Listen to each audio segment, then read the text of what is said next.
iha milazauji wa gairihi diatun. Dina bahasa fikih aya dua, aya ifdo aya iftidad. Ai ifdoma wa huwa raqqum ma baina madkhali zakarin wa duburin, ngilangkeun batas antara enggon asup bobogaan lalaki jeung dubur.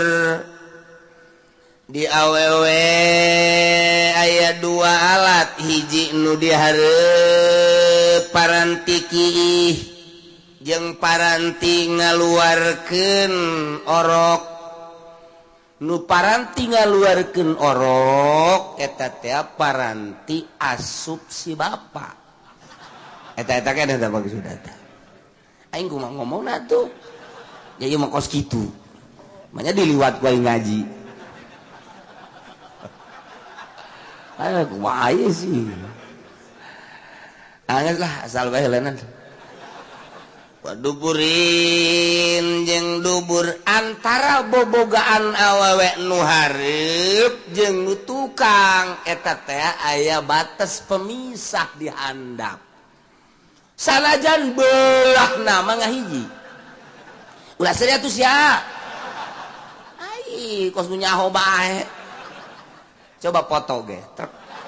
Maksudna bebeulahna ngahiji.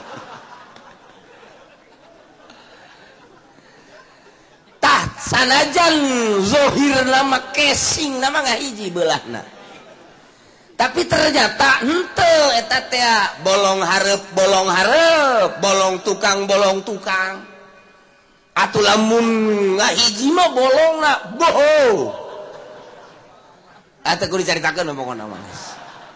Jadi aya batas tah antara bobolong nu hareup jeung bobolong nu tukang teh eta teh aya tulang didinya, tulang ngora. Nah kuari si tulang eta teh tulang ngora tah nu kalimpudan ku daging ieu teh dirusak ku hiji jelema lalaki ngarusak eta dibelah misalna, baik digodot make ragaji beulahna supaya terus diragaji guys, gongsreng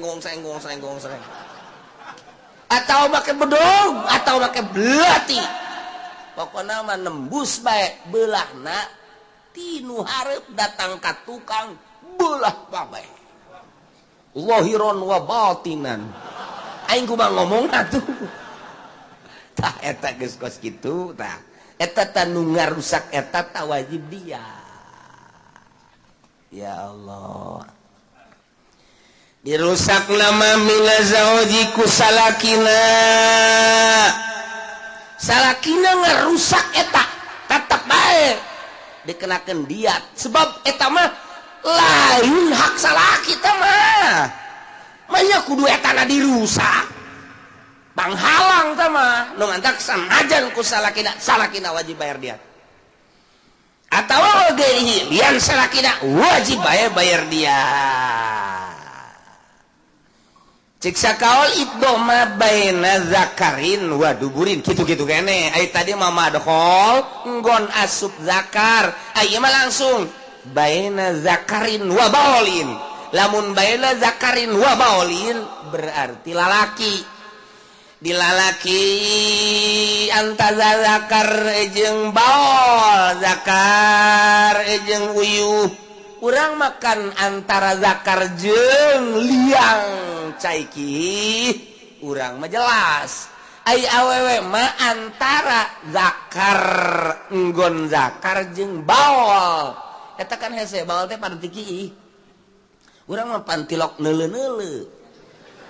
Antara enggon asup zakar jeung paranti kiih, atuh jalanna beda-beda. Itu mah itu, ieu mah ieu. Geus kiwari mah lamun hayang nyaho mah balik ngaji deuleu. Toel ku urang sarwitis coba sia ngadangkak. Aya nonton teh aing hayang ngabuktikeun ngaji tadi bae coba. sia kikituan dititah ku aing mah deui. Nah naonan ka titah ku kiai ja. Malalagan nya si haju ngadangkakeun kitu. Ki hajuna diome bae. Ngadu jelas beda ta paranti kiai jeung paranti zakar. Eta aya liang. Jadi di awewe mah aya 3 liang teh. Liang paranti zakar, liang paranti kiai, liang paranti micen di tukang 3. Ailam yumkin alwatu illa bi iddoin muntaimkan wati teh kecuali kudu diibdo hiji awewe sarwiti urang Cikupa dikawin ku hiji lalaki urang Arab pan terkenal urang Arab mah paehna ge sagede ucing nundutan paehna komo mun hirupna aing kumaha ngomongna ieu sih aduh makanya direkam ya pan ngaji aduh kusia direkam itu barere sih ngaji ya sarwiti urang Cikupa kebeneran awakna lenjang letik diciptakeun ku Allah letik atuh letik makan bobogaana ge letik deui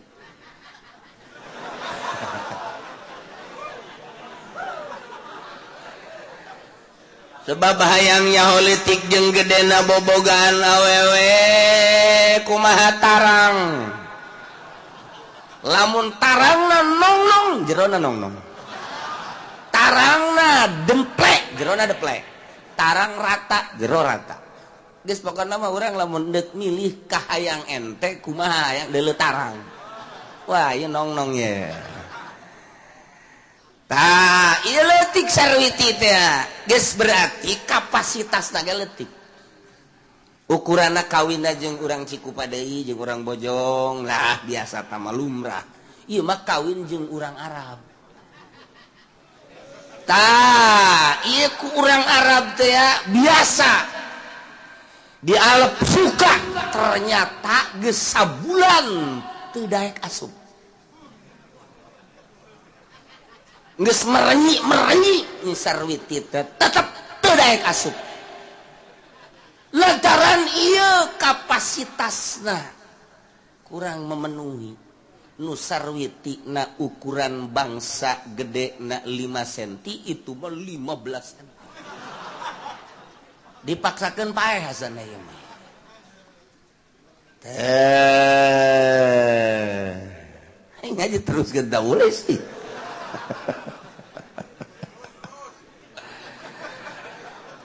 tak iya terus bae tak kurang Arab teh dipaksa tetep ngoai bae teu bisa wati nah iya si Ja'far urang Arab teh ngaranna Ja'far kawin jeung sarwiti urang Cikupa teu daek asup bobogaanana nah apakah aya kewenangan cek agama lah cek si Ja'far teh aing mawa belati bae ku aing suekeun sing hade tah apa meunang apa henteu cak di dieu aturanana fa illam yumkinil watu mun Ja'far teu bisa ngawati sarwiti lantaran leutik bobogaan sarwiti sementara bogaan ki Ja'far gudena ka bina-bina bisa asup ila biddoin kecuali kudu dirusak make berarti soekeun woi palaesa teu bisa kasalakina main soek-soekeun teu bisa sebab eta mah boga sarwiti sebab berarti lamun geus teu bisa diasupkeun eta teh berarti geus lain ukuran geus palesa di zawat teu meunang mati ka salakina teu bisa. Jadi teu we geus teu meunang we geus teu meunang. Kumaha lamun pamajikanana ayeuna mah nu ngahaja ngagedean liangna nyana musyawarah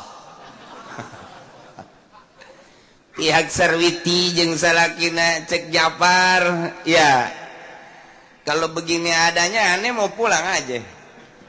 Ini nggak bisa dipaksain deh aneh udah sakit ini bukan gimana juga aneh mau pulang ini nanti dulu bang cek Sarwiti sekarang kan banyak dokter ntar saya ke dokter mau ngapain mau digedain dikit ya terserah tapi itu di luar lepas tanggung jawab saya iya pokoknya saya nanti yang berusaha nah cuman saya mau ngukur dulu kepunyaan situ biar nanti saya ngegedainnya berapa senti ya, kok ini susah banget ini ya udah diukur gue jana bener 15 senti Sak Sarwiti aing paeh bisa ya tetap jarak ke dokter usah da insani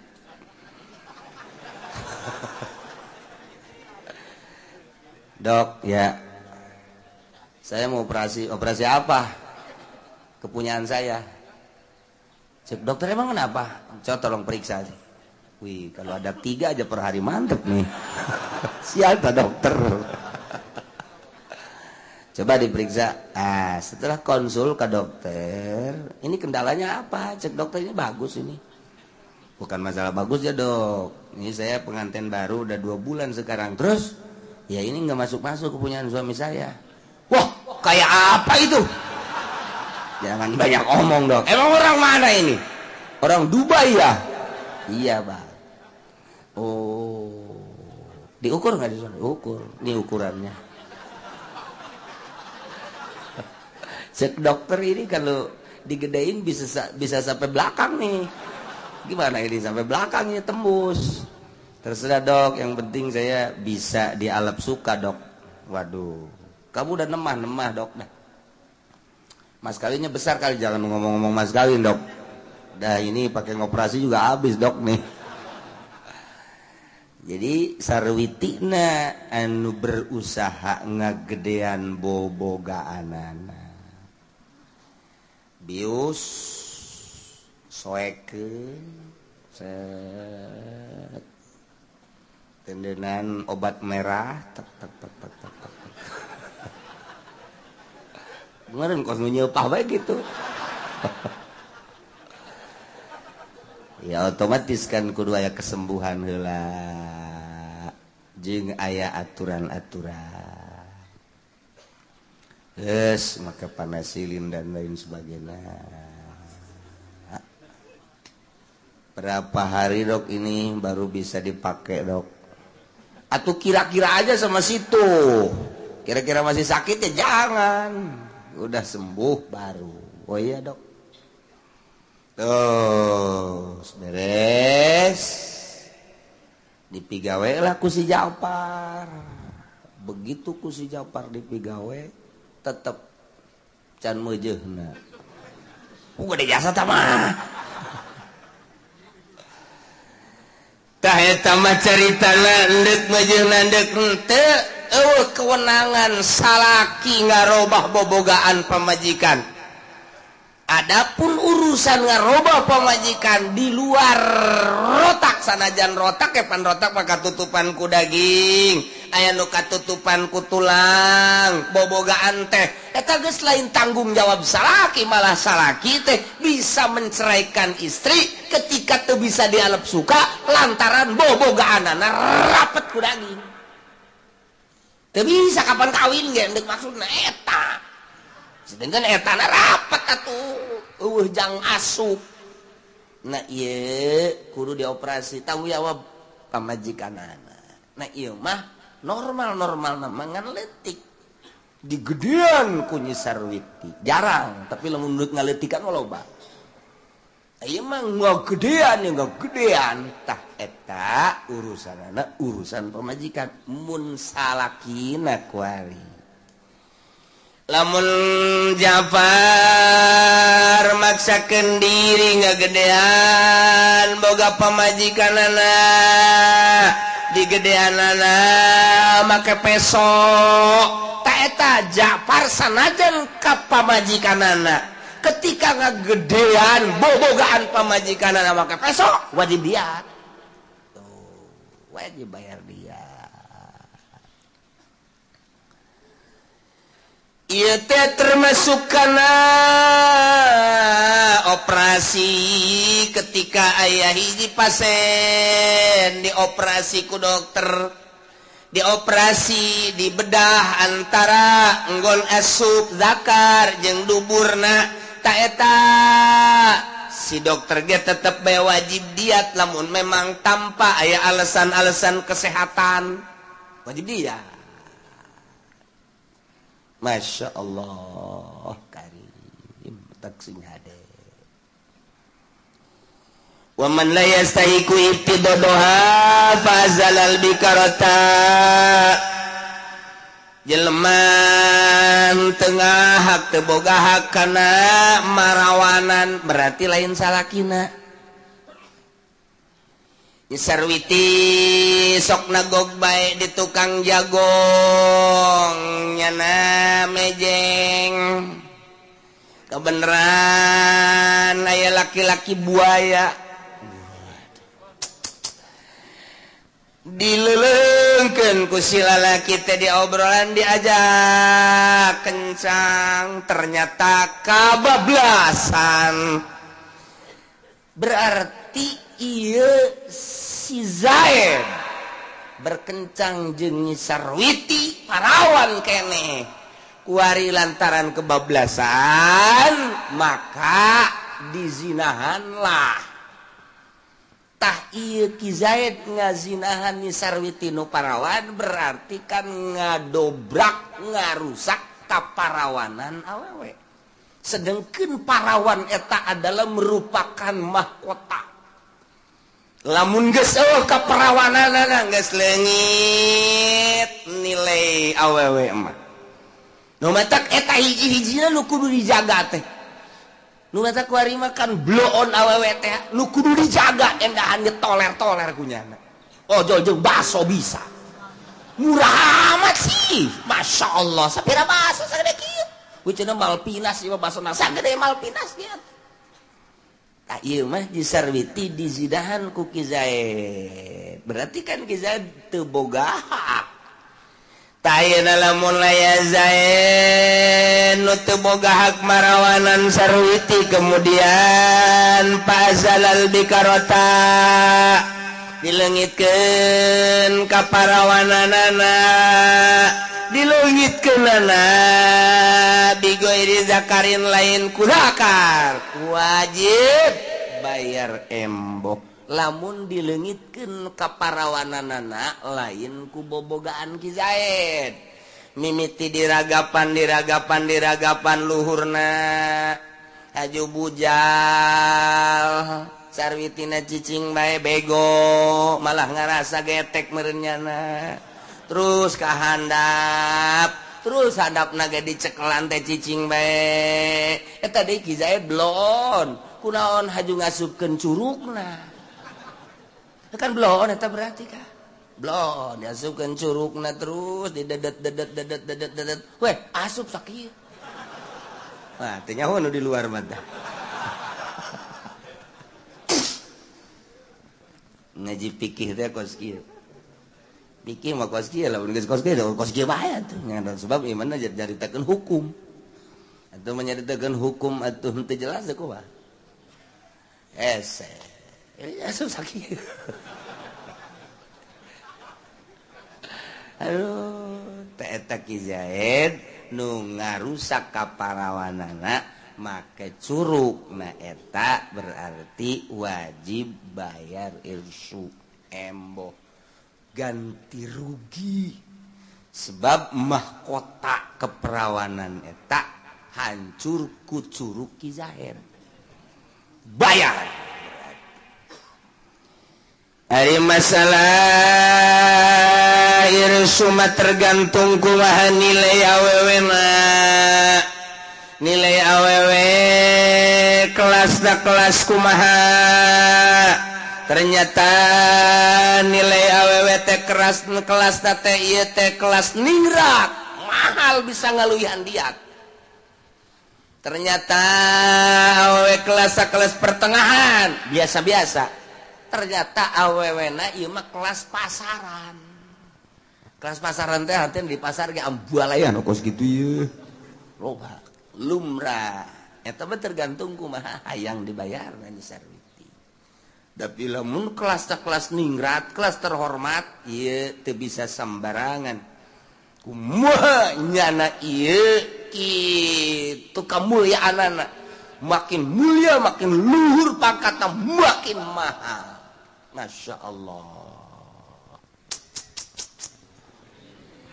numenteke hukum Allah manggis diterap-terapkan rapi mimiti Kangjeng Nabi kemudian dilangsungkan ku khulafaur rasyidin dilanjutkan deui ku para tabiin dilanjutkan ku para imam di negeri Islam atau di zaman kerajaan Islam zaman Raden Patah 500 tahunan toh setelah hilang daulat Islamiyah kuari urang make aturan hukum make aturan hukum demokrasi Belanda campur Amerika nu teu jelas kumaha endekna ieu diayakeun ieu dihapus ke ieu ditambah ieu dikurangan kumaha kaharayangna sorangan moal anggeus akur jeung ieu teh akur jeung ieu akur jeung ieu teh akur jeung ieu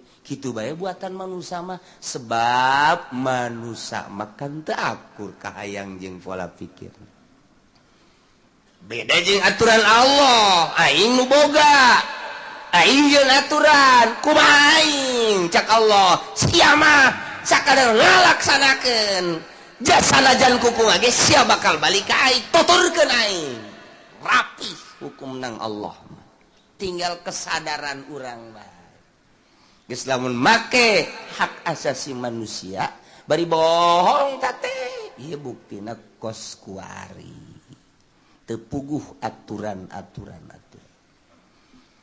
nu mantak begitu Imam Syafi'i ijtihad wah terebut hayang ngajadikeun mufti ka Imam Syafi'i geus puguh di Mesir geus puguh di Irak geus puguh di Yaman geus puguh di Madinah Saudi Arabia wah di Turki ribut kabeh hayang meuli ka Imam Syafi'i ku jitu-jituna jeung ku istimewa-istimewana Imam Syafi'i tetapi Imam Syafi'i tetep bae lantarannya nama nek ngembangkeun agama daulah Islamiyah jadi muftina kumaha kahayang kula bae teu bisa dikitu-kitu cek Imam Syafi'i diteruskeun ku ashab Syafi'i Imam Mawardi wah anu paling jitu di bidang kepemerintahan adalah Imam Mawardi mun urang sering maca kitab fikih kama qol Mawardi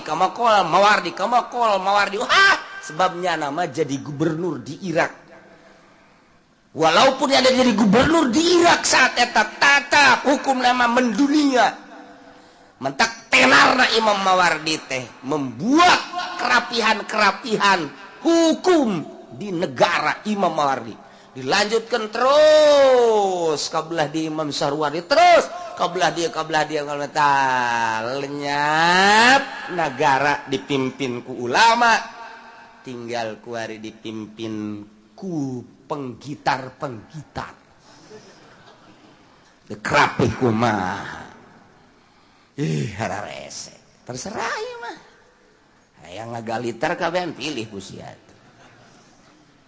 ayeuna emang geus kararagok cenah kiai kunaon kagokna dipimpin ku politikus Joko Sekarari itu bae dipimpin ku sipil yang geus dipimpin ku cewek yang geus mah baca mah hayangnya hobat coba urang goyang-goyang geus lah berarti siapa penasaran doang sabodo sia tuh jadi sasaha ge di negara urang teu garobah aturan ja koski kene Tapi lamun diamati ku ahli politik nu jernih teu jelas. Sebab sistem negara dengan dua, hiji presidentil, nomor kedua parlementer. Iya diurang make sistem naon? Lamun iya make parlementer mana? Coba buktikan. Lamun presidentil sok coba kumaha. Emang kumaha kitu kiai aturan-aturanana? Atuh sia mah bodoh jasa sih. Teu nyaho atuh engke bae heulana. Tuh, jadi dia pakai hukum rawan coba orang aturan mah ada jelas. Oh. Di mata rakyat sebenarnya mah palalin terjasa neuleukeun penggede di luhur. Make sistem naon sih? Tinggal kapi asem. Jasa kitu doang. Mantak aya be bahasa di zaman Orde Baru mah demokrasi terpimpin. Sebab naon? Presidentil lain, parlementer lain. Nyana embung disalahkeun, makelah demokrasi terpimpin. Al-Qur'an ge lain deui. Nu mantak di Indonesia sebenarnya make hukum naon si aturanna? Wallahu a'lam bishawab. Jelas atuh. Tuh, mantak hukum diudak-aduk, diubrak-abrik. Urang nu mentak reformasi teh hayang perbaikan aturan, ternyata makin diacak-acak, makin diaduk-aduk. Teu ahokan rakyat mah komo ieu mah nu ngaji di dieu mah sapira urang ketos, kendal, urang gelam, anu sakolana baheula teu tararamat teh. Jatuh bayaran ge make suluh ge eueuh. Ieu buktina ku sekarang ieu. Lamun urang mengkaji aturan-aturan mana sih nu jelas? Mantak maning balik ke Al-Quranul Karim secara pribadi masing-masing yuk orang perbaiki di orang melalui aturan Allah Subhanahu wa ta'ala. Adapun kadituna orang siap pakai aturan Al-Quran asal kabehan baik. Masya Allah tuh kan hese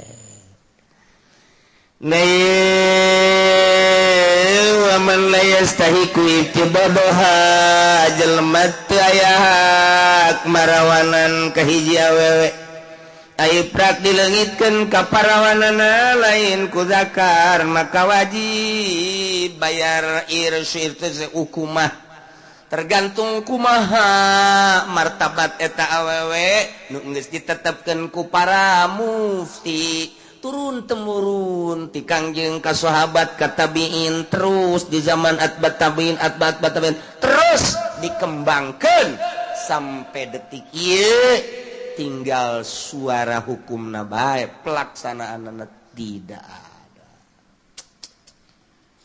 Di negara demokrasi beresep kos urang ieu aya awewe disinahan atau dirusak bobogaan make curug. Bapakna teh senang sidang begitu disidangkeun kan nu bersangkutan nu ditanya nama antara lalaki nu dianggap penganiaya jeung awewe anu dianggap teraniaya. Nah ieu ditanya kapan ke betul kamu serwiti dirusak kepunyaan kamu? Iya. Kamu itu dirusak enggak melawan? Ya enggak berdaya pak. Kenapa enggak berdaya? Ya saya seneng. Oh begitu. Cakap puasa seksial, lu seneng emang? Seneng saya juga tuh. Oh emang udah ada jalinan cinta ya? Sudah ada, dulu SMS aja baca tuh. Ya cakap puasa bubar. Lu kalau udah seneng udah terusin dah. Eta hukum apa lain kos gitu. Lamun dipikir ke otak hukum apa lain? Kok seneng sama seneng sih teu kena sanksi? Atuh seneng sama seneng mah coba tetep baik kena sanksi sebab perlakuan anu tidak diridhoi oleh agama, tidak diridhoi oleh Allah Sang Maha Pencipta. Walaupun seneng sama seneng ya kena sanksi, tapi di negara demokrasi nu make aturan hawa nafsu teu kena sanksi. Aneh teh. Aneh kan? Nu mantak dialokasikeun bentukna tuh motel, bentukna tuh hotel, bentukna tuh dan lain-lain sebagainya untuk yang sama-sama seneng. Tidak ada hukum kan berarti atuh kos kitu mah. Nah, lain dilenyapkan prostitusi, malah seneng sama seneng dialokasikeun. Ndek jadi naon ieu negara urang. Ieu hotel, pegawaianna zinah didinya belah dia aya kiai mana belah dia masjid coba ayo nyana keur meujeuhna bersenggama jam 4:30 atau jam 4:04 keur meujeuhna happy tahun baru ngadanya suara azan Allahu akbar nya ki haji deh Pak teureun heula nyana neng istirahat dulu neng kenapa itu ada suara azan neng cek si awe dah sial tuh tar habis azan Allahu akbar asyhadu an la ilaha illallah nggak jawabnya lagi sunah neng jawab dulu asyhadu an la ilaha illallah sial tak haji goblok biasa beres la ilaha illallah Allahumma rabb hadhihi da'wati tammah beres itu tidak der lagi berdeui tolol deh coba itu makanya orang sangat sedih ketika aya orang bule di Jakarta usul ke DPR supaya jangan bising suara azan. Coba azan mah dipersilakan di masjid tapi jangan terdengar suaranya, kami terusik, kami terganggu. Lantaran DPR diberi duit hampir baik eta dilaksanakan. Masya Allah. Otak DPR ditendang di mana mun deukeut ku aing. Ieu cenah DPR na ge tatangga. Heunya. Nek kumaha coba hayu. Urusan kos kitu bae teu bisa atuh komo nu lain-lain. Masya Allah. Sangat prihatin jeung sedih. Di ka rumah ieu DPR hanya usulan kitu bae make jeung dilaksanakeun. Masya Allah. Tah iyalah SDM na paingan cek Gus Dur TK. Ieu mah lain TK deui, di bawah TK. Ieu mah naon karang-karang di bawah TK? PAUD, di bawah PAUD. Asana ieu mah geus di bawah PAUD jasa ieu mah. Sakola pan teu sita DPR. Masya Allah. Au bizakarin li subhatin famaru mislin sayyiban atawa jelema nun teu hak marawanan ngan marawananna ieu make zakar Suman li subhatin karena subhat tetap pamahrumitin sayyiban wa arsul bikal ayat 2 Kizaid gawin jeung Nyi Sarwiti encan dipisuka manehana ieu ngahadiran pertikahan di imah dulur na di Bogor karake meunang 3-4 poe saminggu lah encan di kukumaha nyana ka Bogor begitu ka Bogor ngendong pas ngendong peuting teh hayang Ki Zaid teh dula deuleu aya awewe keur ngabaris limaan kan di nu hajat mah make pakaianna seragam beureum kabeh buk diakurkeun nah Ki Zaid ngarasa pamajikanana ka si Sarwiti peuting jam 2 ngarayap begitu ngarayap anggapan Ki Zaid ieu pamajikan aing Sarwiti ieu nu di sisi ieu geus ditumpakan ku Ki Zaid jam 2 kan keur sarare nah beres ditumpakan geus beunang ka parawananna harita barang dicetekeun lampu tek ngahaneng bae Ki Zaid kos kebo dewe. Ki Zaid lain pamajikan aing. Ki Zaid abdi mah ema atuh Aisyah kunaon tadi atuh lain hudang. Iya atuh teh nyaho cek cenah teh. Bohong nya kasupan kudu teu hudang. Biasa ngagurinjal.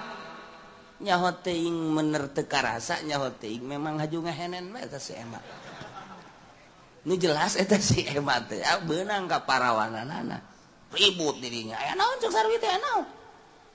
teu naon si ribut puguna naon aya ieu teh kan aduh cek Sarwiti teh aya deuleuh heula iya tuh apa nawak sarua baju sarua buuk sarua make sesengitan sarua ye atuh aing hayang pan disangka ieu pamajikan aing mah lillahi ta'ala Allahu akbar sugan teh sia ieu teh tah geus kieu ku waye subhat ye tah eta Zaid teu aya hak ngaleungitkeun kaparawanan si Ema kuki Zaid dileungitkeun kaparawananna cuman bizakarin biasa ditumpakan make ngasupkeun zakar ngali subhatin disangka pamajikanana orenganan si Ema na ieu mah aya 2 kewajiban hiji wajib mayar mahal misil lantaran jadi rangda nomor kedua ngaleungitkeun kaparawananna kudu bayar hukum 2 Masya Allah mukratan tawakarna dipaksa Zaid aya hak ngaleungitkeun kaparawanan ka nyi si Ema kuari dileungitkeun kaparawananna bizakarin ku zakar cuman dipaksa dia dizinahan berarti nah 2 sarua hiji bayar mahar misil nomor kaduana arsyul bikara hukuma wakil mahru bikrin cek sakaul mahar kaparawanana hungkul kumaha lamun Ki Zaid kawin ka Nyi Sarwiti haju ku Ki Zaid dibedah kaparawananana kuari statusna berubah nu kamari mah keur encan dipigawe ku Ki Zaid parawan kuari mah jadi rangda atuh eta mah masalah emang hakna wa mustahiku ari Zaid kawin ka Nyi Sarwiti berarti boga hak marawanan kuari di parawanan ku Ki Zaid bedah ka parawananana la syai'a alai teu wajib danaon atuh sanajan bedah emang paranti ngajinganna oh salah nama kos itu teu menang cek pamajikanna Bang ada apa bayar dong bayar apa ini barang saya yang kemarin merapat sekarang kan jadi renggang begini. Renggang juga emang perantinya. Atau iya emang begitu. Biasa aja tuh begitu renggang juga ya gak apa-apa. Itu memang udah biasa aja begitu. Tapi harus bayar dong. Nggak bisa. Itu mah sudah waktunya begitu aja. Wakila cek sakalma in azala bi ghairi zakarin fa'arsyu tapi lamun Ki Zaid marawanan teu bisa-bisa ieu di parawananana ima rapet narapih jasa wa ima bobogaana milei bae pan aya bobogaan teh nu milei bae tah eta sebenarnya mah gampang lamun bobogaan milei kukula dibere resepna serius ya mah bagi laki-laki nusok milei bae bobogaanana ieu kudu ngagodog talancuh berarti embe teh tah patok talancuh patok hak tah eta cabut godog pokona kajen kuku mah ge tetep teger bae eta talancuhna siap sareri heran atuh inum ku sia nu sia mah kitu bae tetep patokna doang udah teger ya tuh kayu utama tuh aduh pernah ku sia ngaja deh datang ka imah ngagodog palatok deh cek pamajikan keur naon ka iya ya ilmu ti Cilongok tuh anu sejen mah teu inget etana doang nu inget pan dasar boloon palatok nama tetep teger aya bobogan milih-milih bae. Nah dirusak ya kaparawananana dirusakna lain make zakar tapi pakai curug lantaran geus kesal saminggu teu beunang 2 minggu teu beunang ke curug bae lah dimimitianana untung curug atuh teh mah nah ieu mah lamun make curug tetep bayar irsu hukum mah sebab lain parantina mah wajib bayar bae tetep ngaji kan kos kitu jadi geus anggeus dek naon deui urang teu kudu nyieun hukum deui lantaran geus anggeus al yauma akmaltu lakum dinakum wa atmamtu alaikum ni'mati wa raditu lakumul islama sakira-kira can anggeus moal ka maot Kangjeng Nabi di maotan sote geus anggeus dek rajakeun naon coba jawab ku Al-Qur'an. Jadi ada teka panggil Al-Quran mah urangna teu becus jawab pakai Bukhari sebab Bukhari adalah mufassirun lil Quran.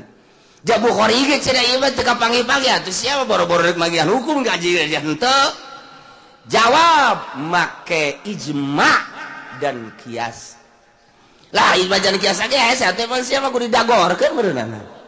Ya teka panggil cenah hukum teka panggil ku sia bacaan coba hasil ulama nu kaliwa ka nyiduh ka hitut aya bab segala rupa geus kumplit jasa urusan kos kieu bae ge pan pohara masyaallah eueuh nu kaliwat kabeh geus aya tinggal urangna sadar apa henteu nemah apa henteu di hukuman kunu boga hukum yakni Gusti Allah Subhanahu wa ta'ala wa fil wallahu